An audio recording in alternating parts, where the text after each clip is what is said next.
How's it going, everyone? This is Crops, aka Beast Beats, and today with us we have a second place deck list from the GOAT Grand Prix, Fort Worth, Texas. You all already saw first, but what's better than first? Second. So here with us today, you can see him. He's got his webcam. This is Jesus Gonzalez, and he's going to go over his list, but I'm going to go ahead and let him introduce himself, like how long he's been playing Yu-Gi-Oh! And whatnot, before we get into it. Hey, how's it going, guys? My name is Jesus Gonzalez. I go in dueling book by Bechi.21. I started playing like when I was a little kid, like when I was in elementary school. It was like around 2005, 2006, where gold format was in its prime. Honestly, by playing Yu-Gi-Oh with my older brother, he's like 8 years older than me. That's how I learned how to count numbers. I learned to do math. Like honestly, no, like in school, since I was in elementary, I was the only one that knew how to count like in thousands and stuff like that because I was just like playing so much Yu-Gi-Oh. Like I memorized the cards, the effects and everything back then. And then I stopped playing for a long time, for like 10 or 12 years. Got into high school, college, and then in college, like a few years ago, my brother told me, "Hey, let's go to this regional in Houston, Texas." It was when the Orcas, Danger Orcas meta was going on. I went there, but I really didn't do much. My brother top 32. It was like 400 players, but then I stopped playing again. And then, like on this past December 2021, my brother was telling me, "Hey, like, there's this thing Gold format. Like, it's the same cards we used to play when we were kids, and this and that." And there was already like 10, 11 players playing in my small town. Like all of them are friends. My brother like got them together and started playing and was ordering cards for all of us, and we started playing. And then I loved it. Like honestly, I love Goat format. Then like on February of this year, that's when I started joining the Discords. I wanted to get like more action, wanted to play more tournaments, wanted to see what's up there. And then I discovered that there was like a world championship and everything. And then I saw the video of the 2021 that Pandaburn won, and I was like really excited. That's when I started playing Dueling Book. I started playing like the Pandaburn, that exact same deck, and I went super quick up the ladder, like got into the top 20, top 10, like just by playing Panda Burn. And then I stopped playing a little bit. But yeah, like just a few months ago, that's when I joined the Discord and started playing. A few weeks ago, that's when I played my first raw tournament in the Academy League. And I got defeated by Lucas the Heretic on the finals. But yeah, this is my journey, my Yu-Gi-Oh journey. And then I went on Saturday to Fort Worth, Dallas. I drove 8 hours from Mexico just to attend the tournament. Um, Honestly, it was like the event with most players, most gold format players that I've seen in so many years. Like I hadn't played like gold format in real life for so long, and it was amazing. It was super super fun. Like a lot of great players. Mercenary was there. He's in the top 10, top 20 on the ladder. Kevin, the fresh IRL, he already has his invite. He was there. It was like fun. Like it was a lot of like very good players, and it was a lot of fun. Like honestly, like you don't want to miss those type of events. Awesome, thank you, Jesus. Yeah, he's definitely right. There were a lot of other big names there, and hopefully we'll see those people on the channel soon. They did agree to do interviews as well from Mercenary, Fresh IRL, otherwise known as Kevin, and some of the other top 8 contenders, like Shogun Lopez. Can't forget him as well. But all right, so into the deck. I don't think I'm sharing screen, so let me fix that real quick.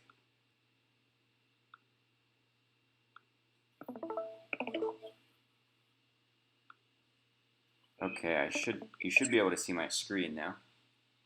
Yes.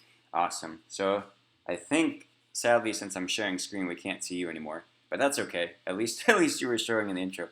But let's go ahead and just kind of you can see how it's organized here. So we'll just do the kind of the deck breakdown and like on some of your choices.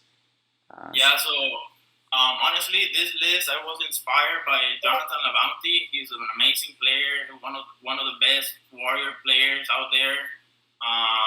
I just changed a very few things, but he was the one that has this deck, and he's won a lot of tournaments, and he's a super good player. But we'll get into that. So I mean, BLS, we all know it. It's a boss monster in gold format. Like you have to have it. Like you have to have a good number of light and darks.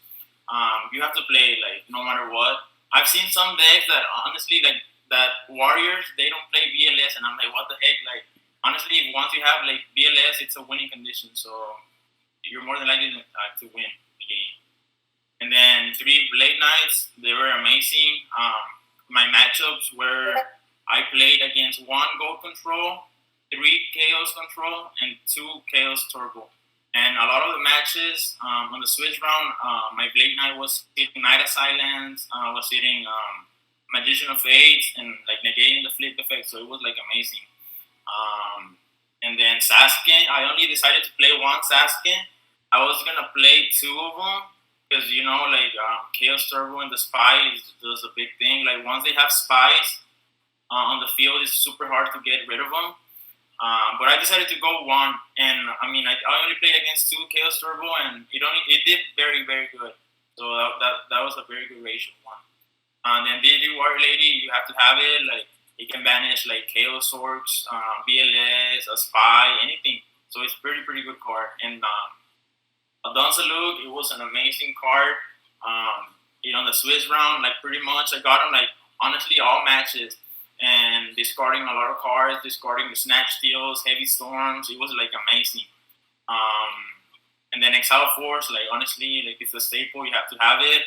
And then only 1 level 2. I cited the second one because that's just a very very good card against Turbo. But yeah, I only played 1. And then 1 Tribe. Honestly, it's a very good card, but sometimes you don't have a lot of resources to discard. So sometimes when I drew Charity and I played Charity, I sometimes like discarded Tribe because I only stayed with only two cards, and I mean I was not gonna do anything if I discarded one of them. So I just got rid of Tribe. Some I don't know. It did a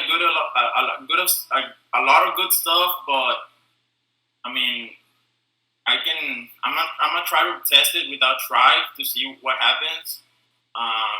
Because honestly, like if I'm playing against Gold Control, I already have the Tiger Wangu and the Super Priest on the side deck, which they were amazing. Like honestly, well we'll get into the side deck here in a bit. But Breaker, you have to have Breaker, and then only 2 Kaikus. They were very good against the Turbo matchup. Well, not on the final, but on the Swiss round, I was banishing their light monsters on the Turbo because mostly they only play the 3 Thunder Dragons and 2 or 3 Fates, and that's it. That's all the light monsters they have. So banishing all the lights, it's a very good thing. And then the Trinity, there's nothing much to say. I love to draw the Delinquent Duo and Pot of Greed. You're gonna get like so much card advantage, and which is super hard to get on Warrior. And then 2 Rotas. I only played 13 monsters, but like with the 2 Rotas, that's basically 2 other monsters. So pretty good card. And then 1 Heavy, 1 MST, 1 Snatch Steal, and 1 Prima. And then a card that a lot of people side deck because a lot of people say it's a card to go second, Smashing Ground. A lot of people don't expect that card, but I mean it's pretty good card. And then 2 Nox and on Moon. Honestly, Book of Moon saved me a lot of times, and mostly against the Chaos Control, you have to have a Book of Moon. And whenever I was playing against the Gold Control or Chaos Control, I would just save the Book of Moon until the relinquish. I mean the Thousand Eyes, because if you get rid of your Book of Moon, it's super hard to deal with the Thousand Eyes. And then you have the Ring, Mirror Force, and Torrential. Pretty good cards. And then 1 Widespread Ruin. It's a pretty good card as well because it doesn't target. It just destroys the highest attack position. And then yeah, so like again, they didn't summon King Dragoon against me, but I mean it's super super good card. And then only played 2 Sakus. I was gonna play 3, but then I heard Moxie's. I think on a video with JDC, he was saying that yeah, 3 Sakus is super good, but what if you're not playing against Warrior? What if you're playing against Control or Chaos? So you don't need the third Saku. You might side it, like you might want to have it on the side deck to put it in there in games 2 and 3, but you don't really need 3. That's my opinion. And then one Dos Tornado, and then one Sing Sen Shu. That one's an amazing card because I learned it from Lavanti, the best players.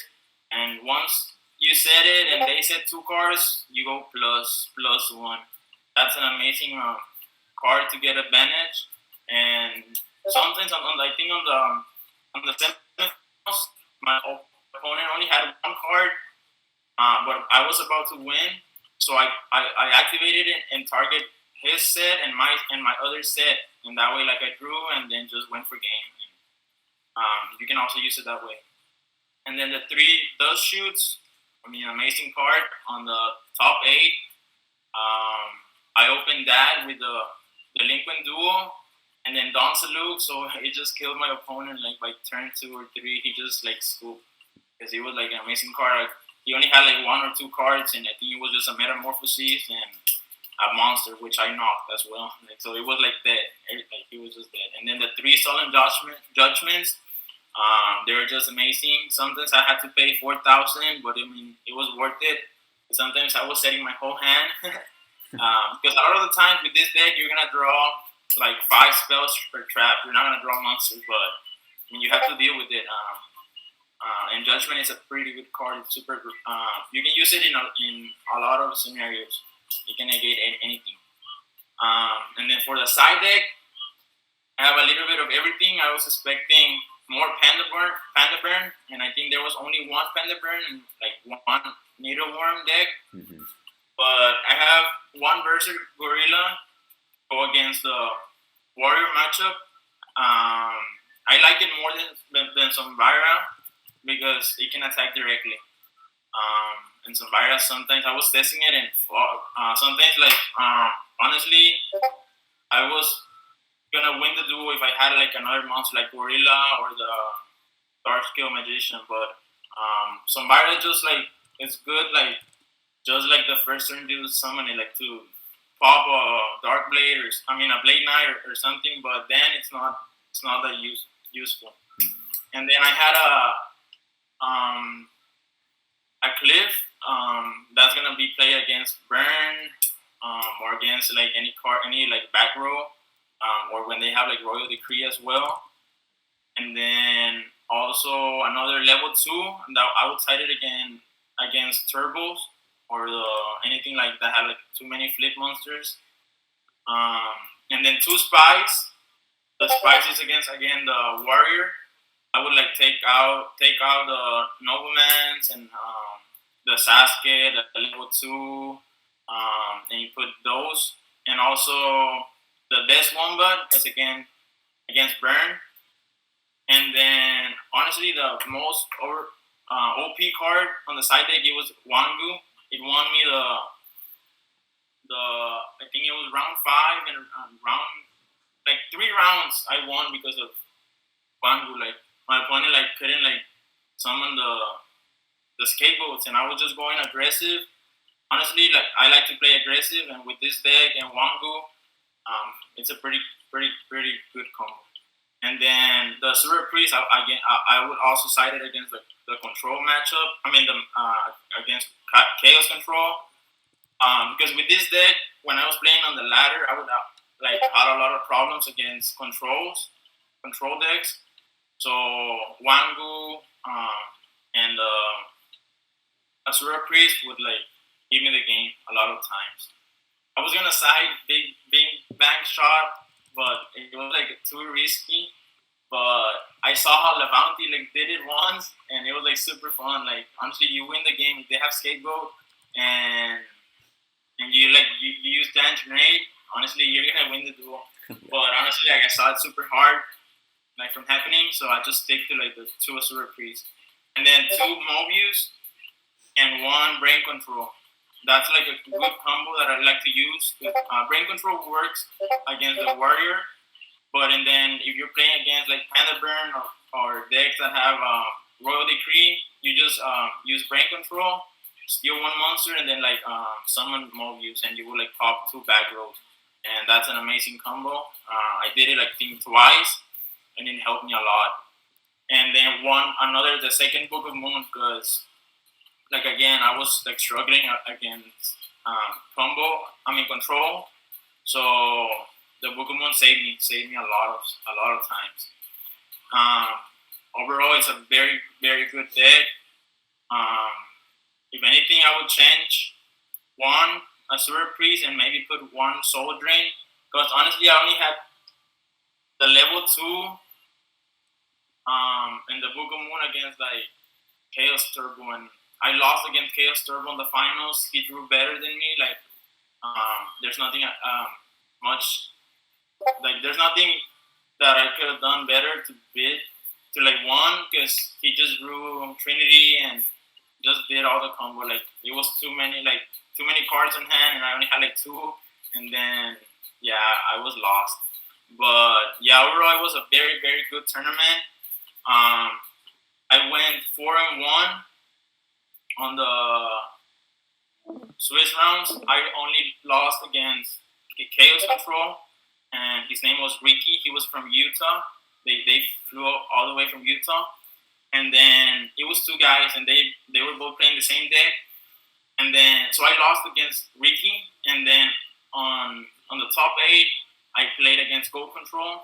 It was going like also 4-1, and that's when I played the Gonzalez and the Dust Shoot and everything. And on the second game, I also drew duel, and so I won 2-0. And then on the semifinals, I played against Ricky again, the one who beat me on the Swiss round, and we were in the feature match. And luckily this time, I won, and I was like, because we were like talking on the lunch, because we were eating lunch all together, and we were like, oh my god, man, like I lost so bad against you. I hope I just don't play against you on the top cut. And I played against him, and on camera, he did a misplay, and that caused the duel, and then I won 2-1. And then I got to the finals, and I mean, you can all see from the video, like I got defeated so bad. But overall, it was a pretty fun tournament. I'm super excited for more tournaments like this to happen in the near future, and I'm gonna keep trying, keep playing, and learning more, and try to get my Worlds invite. If it's not this year, maybe like next year. But like I said, I just started with all the Discord and good stuff this previous few months, but I'm just gonna try my best, and just like I love Goat, and Goat format, it's the best thing, honestly. Yeah, thank you, Jesus. That's an awesome breakdown. I also appreciate the shout to LeBounty. And yeah, I know he tries the whole Assure Big Bang Shot giant Trunade thing, which Yeah. definitely can be high rolly, right? But can also win the game at the same time. Like making Don's Lugu piercing can be really cool too, or a Kaiku. But I do also want to ask. Like you said, you were on 13 monsters. Of course, you have the 2 Rhoda and the Premature to act as additional monsters. Some people think that like 14, 15 is kind of the sweet spot.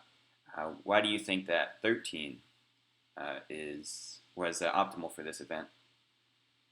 Because I wanted to keep playing like at least um, over 12 traps. So I was playing 14 traps, and honestly, I was testing it with like I said, with 2 Sasuke's or 2 level 2s, and it was just like freaking too much.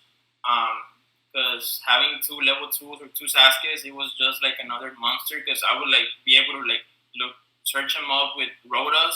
So honestly, I don't need like 2 Sasuke's or 2 level 2s.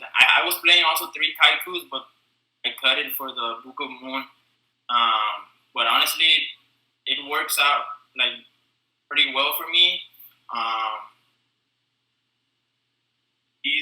If you can, one does shoot. That way you can see their hand and just play around it. But I mean, when you don't have it, you just have to play it smart. Try to play it smart. And just try to always play aggressive. I like to play aggressive. Levante also likes to play aggressive, and you cannot hold turns. You cannot like put like defense position. Obviously, you cannot like um, try to wait to see what your opponent is gonna do. You just have to like play aggressive because if you wait, your opponent is gonna just get more card advantage and it's gonna be bad for you. So you have to like win as soon as you can. Honestly, in this tournament, like I said, it was my first one, and I didn't know it was like time. So it was like 40 minutes, and well, like all my matches, that I finished them quickly. But I saw a lot of people they were like running for the time, and they were playing like turn 0, 1, 2, 3, 5, 2, 3, 4, 5, and like I saw like 4 players. They were having side deck because they knew they were gonna go for the time. So that's another thing, another factor that comes into play when you're playing in real life tournament. Something that's pretty cool because there's a lot of factors that play into role, so you have to be prepared for everything. Yeah, awesome. I agree with that. That the warrior is definitely to be the aggressor in pretty much every matchup. And also, I don't think there were too many royal decrees in the tourney, so that was lucky. Also, yeah, I think there was only one Panda Burn player. So, and you were prepared, but I think you probably dodged that matchup. Let's see, Yeah. and then yeah, as far as time goes, yeah, I'm sure when I get Mercenary on here, he'll talk about his whole Mystic Walk battle in time. Both Ryan That's and insane. Like, oh my god, like they went into time, and then both players had mystic walks, and it was like whoever used it better, and it was like pretty fun to watch. Everyone was watching that match, and it was amazing. yes, yes, it was. Also, yeah, cards like Swords and Revealing Light get a whole lot better too. But let's see. Let's see if there's any other things. Yeah, the main deck smashing. I think you used that in the feature on his BLS. Yeah, the play you were talking. It was game one, and you smashed him, and he forgot to book. And yeah, that was a tough one. Yeah, Let's. he was also like super nervous, but we all were, you know. But I mean, I just need to learn how to play it on the nerves and everything. But yeah, it's pretty amazing tournament. I wanted to experience this type of tournament. That's why I drove like 8 hours, but it was worth it. Way worth it.